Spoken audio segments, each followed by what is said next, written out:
Well, I've been waiting for a clear January thaw kind of day to do my next episode about exploring Woodstock, but Mother Nature doesn't seem to want to cooperate with that. So here we are on a nice snowy January day, and I'm out. I'm at Mowers, what we know as Mowers Market. It's where Noah and Catherine Mower first came in about 1880, and we know it now as Lily's and or the Woodstock General Store, and it's right in the center of town, and it's where Noah was living with Catherine and their family when the story of Noah being at the Dutch Reformed Church on Christmas Eve took place. And isn't it lovely though with the snow? I really enjoy it. And this is the store, the house that's next door to them. It went up in about the early 1920s. It was built by George Risley. So when Noah and Catherine Mower were first living at the general store that they had, this was an empty lot here. So that's kind of a nice way if you can envision Woodstock as having a lot of empty space in town. And then the Dutch Reformed Church.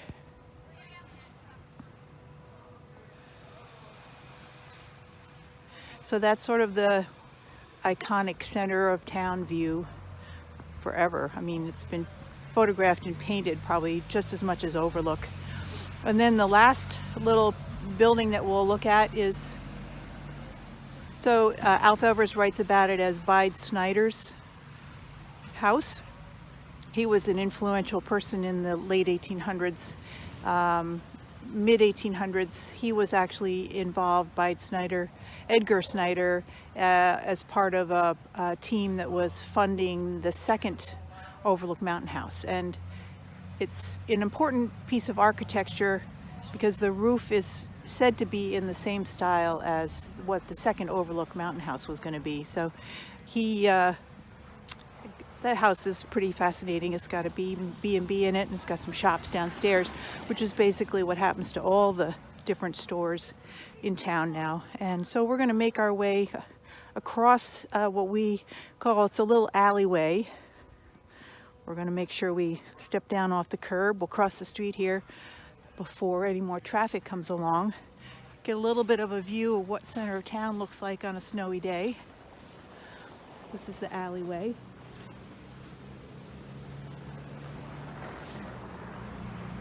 So we used to be able to use this as a pretty quick cut through. It's between Gene Termo's and Mowers Market. That's now Oriole 9. Back in the 30s or so, it was more like a footpath.